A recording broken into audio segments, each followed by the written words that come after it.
Our last section of notes is about sort of, so we've worked our way, we're talking again about human reproduction really. We've worked our way through fertilization, embryonic development, differentiation, implantation, when that embryo then implants into the wall of the uterus, placenta forms, okay, and that embryo grows, eventually becomes a fetus, and then today we talked about sort of the end stage, birth and so forth. But a couple sort of things to talk about. Twins. So we know there's different types of twins, fraternal and identical twins. And we have lots of twins in school, for example. So fraternal twins, how do they form? See, the egg divides before the sperm reaches it. No, not quite. Part of it, right? So fraternal twins, can they be boy-girl? Yes. Can they look very similar? Can they look very different? Yes. And there's a reason for that. It's because sometimes when a woman is ovulating, she may not just ovulate and release a single egg cell. She may actually release 2 egg cells, or even 3 eggs. And if that happens, 2 or 3 of those egg cells can be fertilized by sperm cells, and they can all implant and grow and develop, and she'll be pregnant with twins or triplets. However, because they each came from a different egg combination of a different egg cell and a different sperm cell, they could have very different chromosomes, very different characteristics. They're really no more similar than brothers or sisters, right? You probably know if you have siblings, there are some ways in which you and your brother or sister are alike, some ways in which you're not alike. Same is true with fraternal twins. They could be boy-girl, they could be the same sex.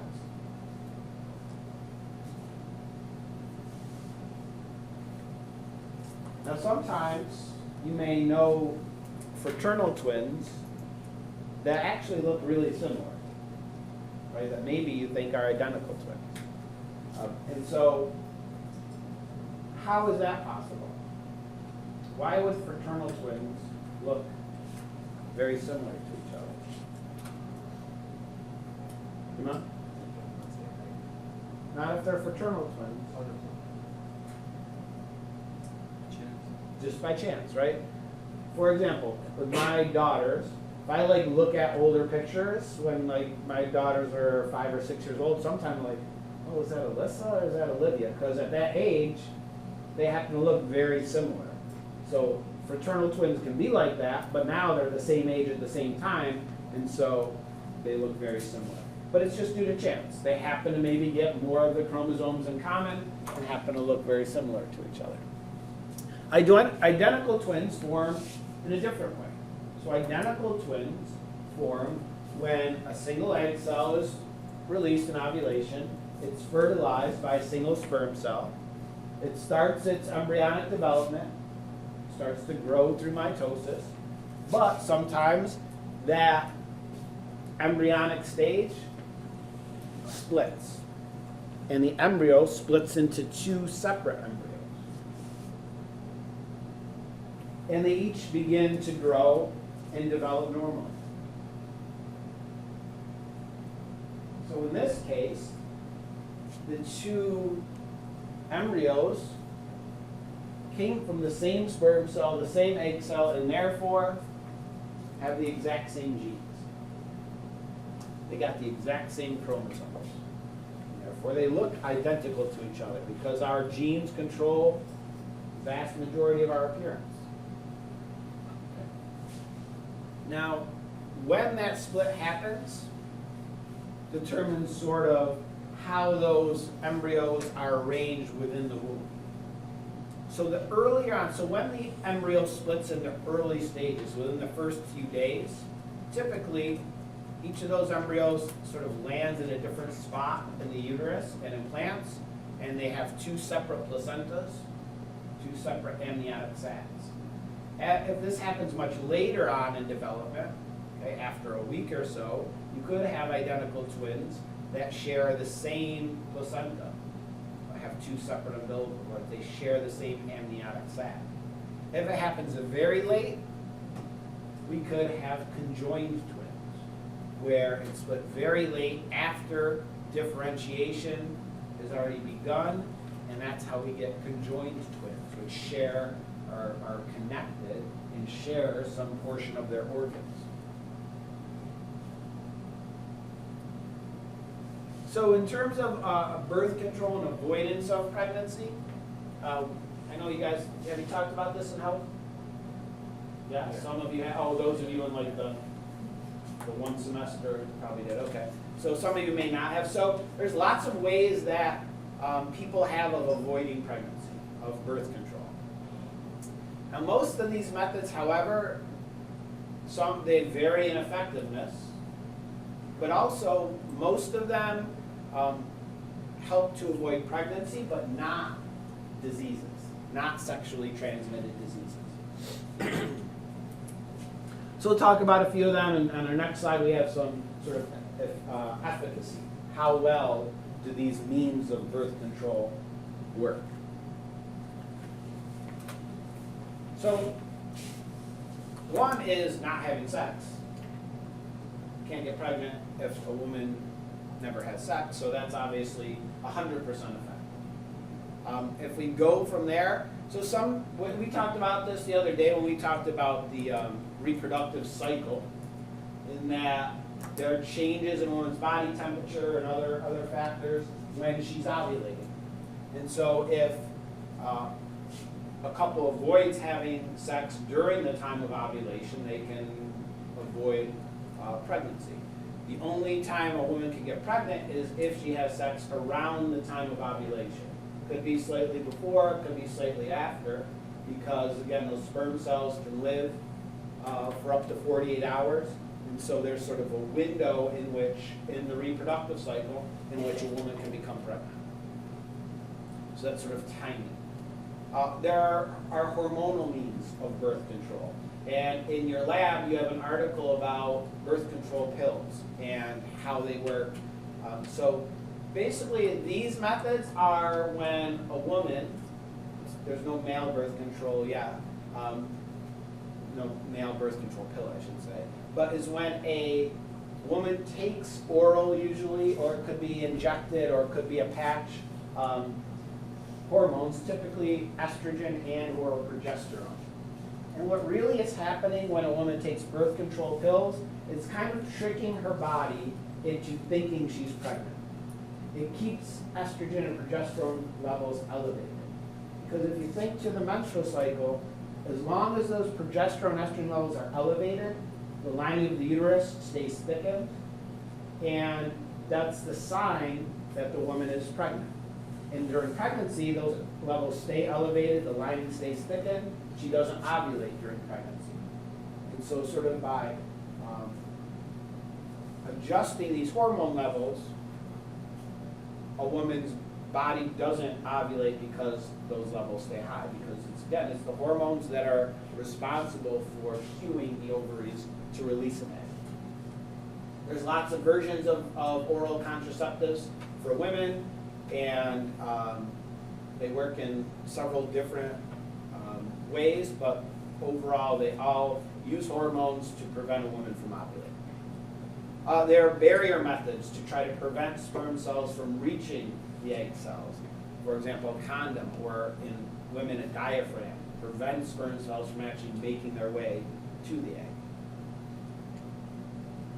Chemicals, there are creams and spermicides which kill sperm cells, and so those sperm cells die before they're able to reach the egg. Intrauterine devices, Iuds is how they're typically called. These are devices that are implanted into a woman's uterus, and they stay there for a long period of time, and they prevent pregnancy in a few different ways, but they're very effective. Or there are permanent means of birth control, surgical means of sterilization, and in women it's called a tubal ligation, in which they cut the fallopian tubes so that egg cells aren't able to get into the uterus and sperm cells aren't able to get to the egg cells, preventing pregnancy. In males, it's a vasectomy where the vas deferens is cut, so sperm cells from the testes are not able to leave the man's body, therefore you can't make a woman pregnant. All of these methods of birth control vary in effectiveness. Okay?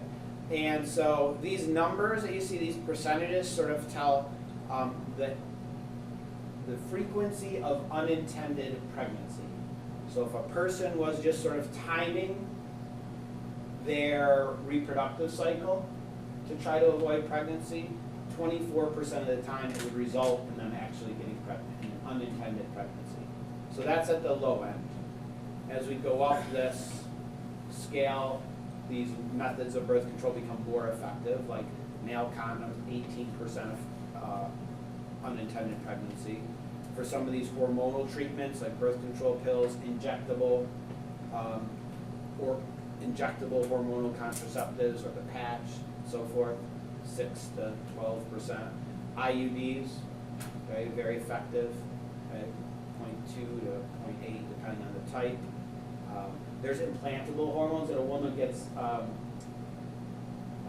device that administers hormone over time implanted into her under the skin. Or obviously sterilization means are very effective, but notice that it's not 0%. So even when a woman has had a tubal ligation or a man has had a vasectomy, there is a very small chance that the ends of the vasectomy grow back together. Or same thing for the tubal ligation, and then obviously that means that a man can make a woman pregnant or vice versa. All right, so let's talk a little bit about the process of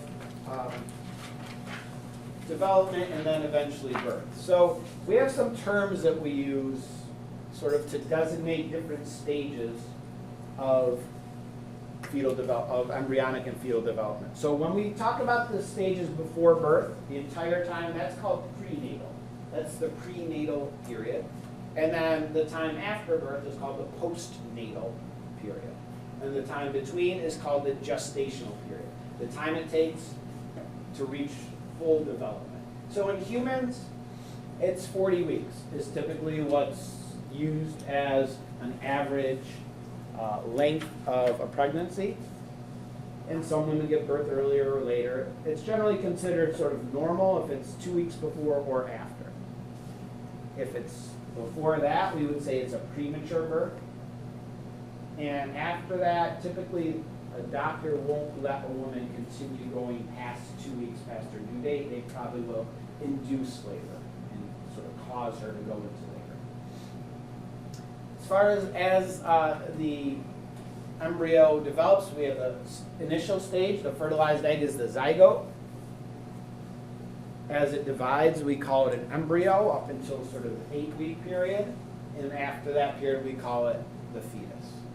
Here are the stages. These are the embryonic stages. So by the time we go past this time period, okay, we no longer call it an embryo, we then call it a fetus. So this is about the first 8 weeks or so of birth. And so you can see the initial stages. Obviously, the first is the zygote, not drawn to scale. And then we have the gradual changes. So we start with just sort of the small ball of cells, and then differentiation starts to happen, and then starts to form these other stages. And in the early stages, most animals, whether they're humans or other types of vertebrates, they look very similar in the early stages, and they start to diverge later on. At this stage, after 8 weeks, okay, this is only about 5 millimeters. This is something that's about this big. Okay, so don't let the size sort of fool you. Okay? At these stages, we're talking about less than a centimeter in length, so a tiny little embryo. From there, once we reach those embryonic stages, many of the body systems and structures are sort of pretty well developed at that point, and then they mature and they grow over the next 32 weeks or so. So during the time when the embryo, when the fetus is developing, there are substances that the mother can sort of pass on to the developing fetus through the placenta. Remember, the mother's blood does not enter the fetus, but there is diffusion of materials, and some of those materials can diffuse into the blood of the fetus. So one of those is alcohol. So alcohol can have a negative effect on the developing fetus.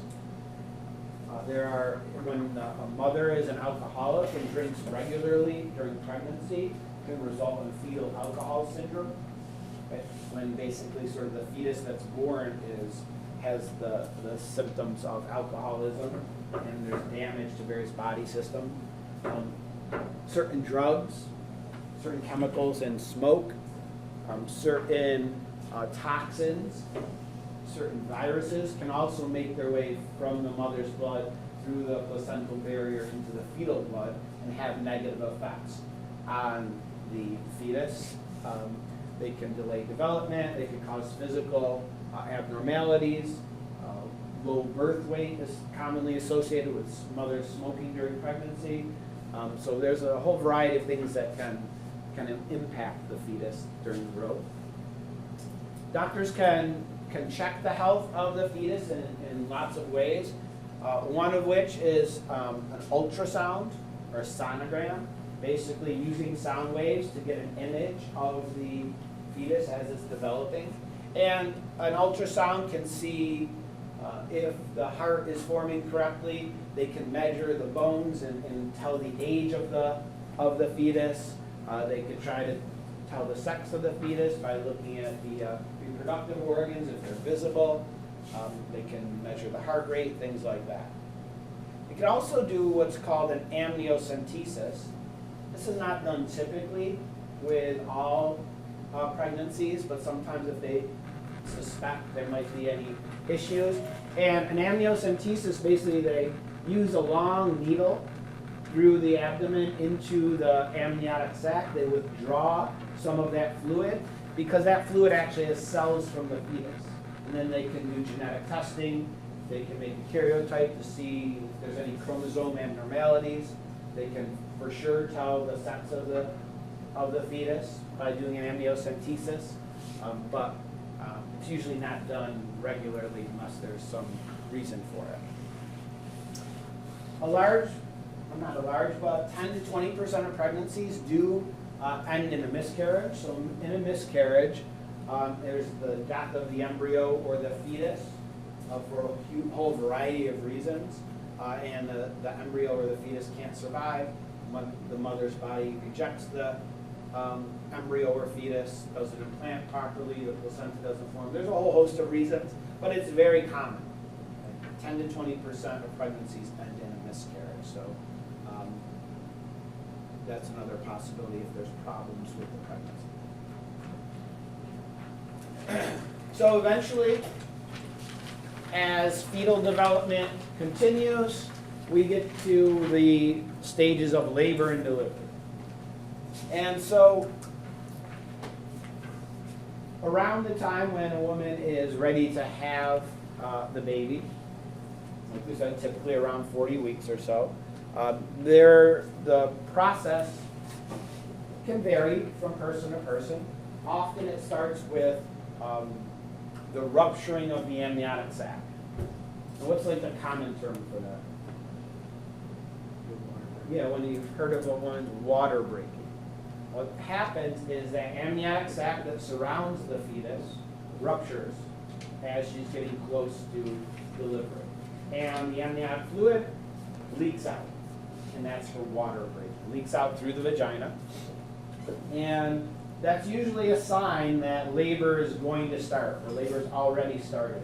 Typically, a doctor won't allow a woman to go more than about 24 hours after her water is broken before she has the baby, because once that barrier is ruptured, there's a possibility for bacteria getting to the fetus and causing an infection. So they want her to have the baby pretty soon after her water breaks.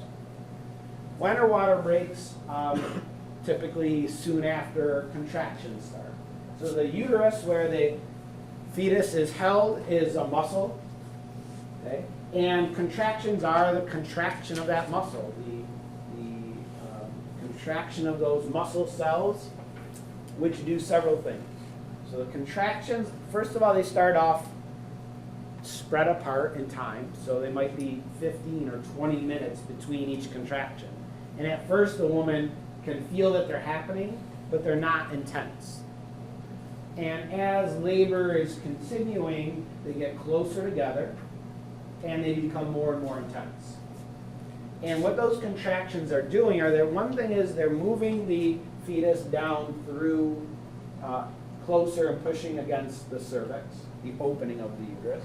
And the cervix during pregnancy is closed. But in order, obviously, for the fetus to be delivered, it needs to open up. And so the cervix dilates. It goes from closed, 0 centimeters, to about 10 centimeters in dilation. 10 centimeters is fully dilated. The doctor checks this regularly throughout labor to see sort of how it's progressing. When the cervix gets to 10 centimeters dilated, then that's a sign that she's probably going to be delivering the baby soon. The cervix also effaces or thins out, goes from this thicker version to this thinner version, allowing it to be a little more flexible for that fetus to be pushed out. After those contractions intensify, eventually they start to move the fetus through the birth canal, through the cervix, and then we start to transition into delivery. Sometimes labor, however, is not happening sort of quick enough, or for some reason the doctors may want to speed it along. They are hormones.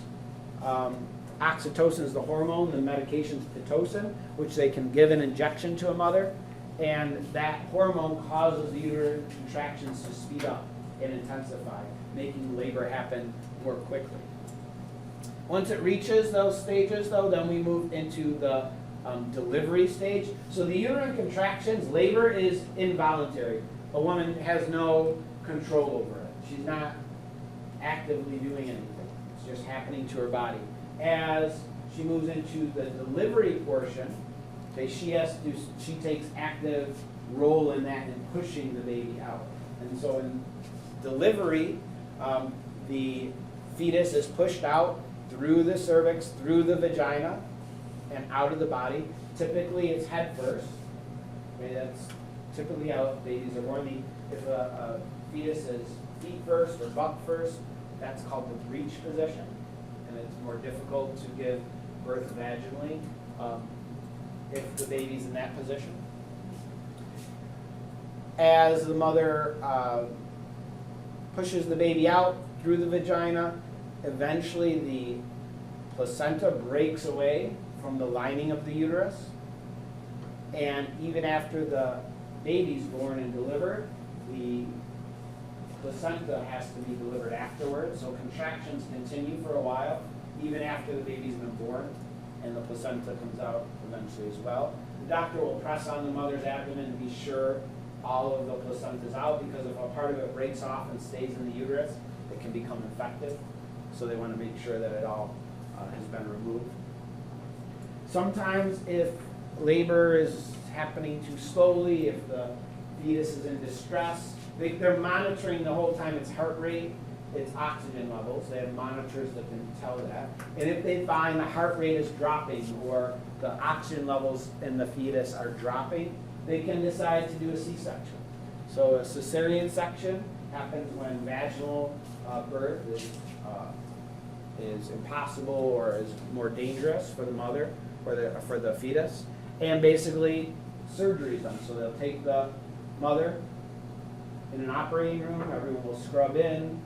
She will be awake, but anesthetized, so she can't feel the incisions and so forth. But typically the mother is still awake and aware.